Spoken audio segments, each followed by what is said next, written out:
42% కాదు, మీ 15% మీరు తీసుకోండి, మిగతాది మేము పంచుకుంటాం. హస్తినా వేదికగా డ్రామా నడిచింది. రేవంత్ బీసీ సమాజానికి సారి చెప్పాలి. 2000 మంది పోయి ఏం చేసినట్లు? ఆగస్టులోనే కాంగ్రెస్ ఏప్రిల్ ఫూల్స్ని చేసింది. నేను 4 నెలల క్రితమే చెప్పా అని చెప్పేసి తీన్మాన్ మల్లన్న అంటా ఉన్నారు. 42% పేరుతో డ్రామా జరుగుతోందని ఇప్పుడు అదే నిజమైంది. అయితే రేవంత్ ఇదే విషయాన్ని కుండబద్దలు కొట్టి చెప్పేశారు. రాష్ట్రపతి అపాయింట్మెంట్ దొరకలేదని సన్నాయి నొక్కుతారా? ధర్నాకు కాంగ్రెస్ అగ్రనేతలు ఎందుకు రాలే? సర్కారు కొలగరం లెక్కలే తప్పని చెప్పాం, దానికి నన్ను కాంగ్రెస్ నుంచి బహిష్కరించారు. బీసీలంటే అన్ని పార్టీలకు చిన్న చూపే. బీసీల హక్కుల కోసం రాజీలేని పోరాటం చేస్తాం. శాసనమండలి సభ్యులు Teenmaar Mallanna Warangal BC political JAC నేతలతో కలిసి నిన్న మీడియా సమావేశం నిర్వహించిండు.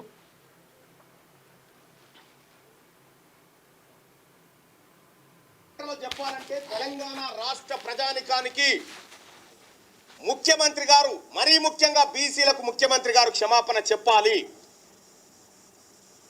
ఆ పార్టీ నాయకుడు రాహుల్ గాంధీ గారు క్షమాపణ చెప్పాలి.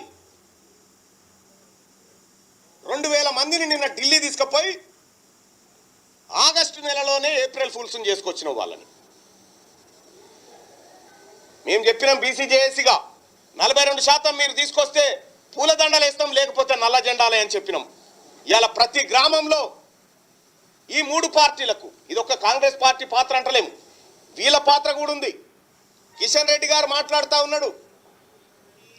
కిషన్ రెడ్డి గారు మాట్లాడి అందులో ముస్లింలు అనేటువంటి అంశం తెస్తా ఉన్నాడు. ఎక్కడ కూడా అసెంబ్లీలో పాస్ చేసినటువంటి బిల్లుల్లో ఎక్కడ మతం ప్రాతిపదికన బిల్లు రూపొందించబడలేదు. కుల ప్రాతిపదికన మాత్రమే రూపొందించబడ్డది. వెనుకబాటుతనం పైన రూపొందించబడ్డది.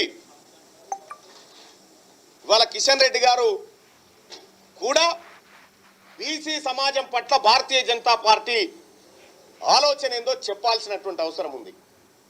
అందరు శాకాహారులే, అందరికి బీసీల ప్రేమ ఉంది. బీసీల మీద, బీసీలకు అధికారం ఇవ్వడానికి కాదు మీ ప్రేమ, బీసీల దగ్గర ఉన్న ఓట్ల కోసం మీ ప్రేమ.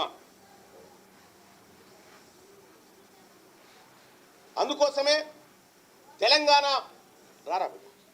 తెలంగాణ బీసీ జేఏసీగా మిమ్మల్ని ప్రజాక్షేత్రంలో మీ 3 పార్టీల భాగోతాన్ని, మీ 3 పార్టీలు ఆడినటువంటి నాటకాన్ని ప్రజాక్షేత్రంలో ఎండగడతాం.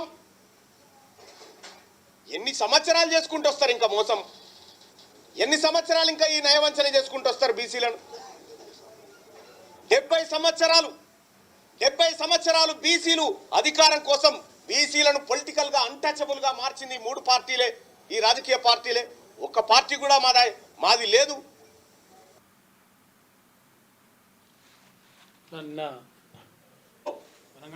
సంబంధించి అందులో సినిమా వాళ్ళే, ఐపీఎల్ వాళ్ళే, ఇదే మేము ఏడున్నాం సార్ ఇంకా ఈ దేశంలో.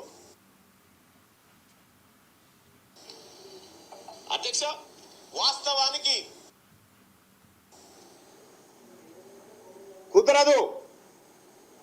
4% तेरा है, बाकी सब हमारा है. మీది 4%, మిగతా 96 మాదే. మీరు చేసిన దొంగ సర్వే లెక్కలతో 15% అంటారు కదా, ఈసారి 15 తీసుకోరు, మిగతాదంతా మాదే.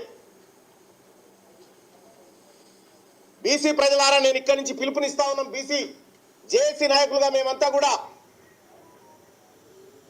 వాళ్లకు డిపాజిట్లు రానియకండి. ఎక్కడ పోటీలో నిలబడ్డా అగ్రవర్ణాల ఓట్లు మాకొద్దు, మా ఓట్లు అగ్రవర్ణాలకొద్దు. మీరే మాకు శత్రువులు. ఇలా తేలిపోయారు. ఇలా తెలంగాణలో 2.5 కోట్ల మంది బీసీ ప్రజలకు ముఖ్యమంత్రి రేవంత్ రెడ్డి గారు శత్రువు అనేది బయటపడ్డది, ప్రధాన శత్రువు.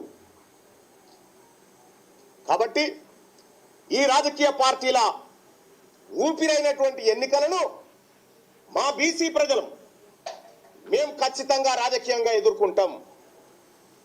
బీసీ జేఏసీ పక్షాన తెలంగాణ రాష్ట్రంలో ఉన్నటువంటి అన్ని స్థానిక సంస్థల ఎన్నికలు. ఇది నిన్న ఎమ్మెల్సీ తీన్మాన్ మల్లన్న మాట్లాడాడు. అంటే మొత్తం మీద 42% కాదు, మీకే 15% ఇస్తాం. 4% అసలు యాక్చువల్గా మీకు 15% ఇస్తాం. ఆ 15% తీసుకొని పక్కా జరుగురు, మిగతా అంత మాదే అని చెప్పేసి నిన్న తీన్మాన్ మల్లన్న కుండబద్దలు కొట్టేసిండు.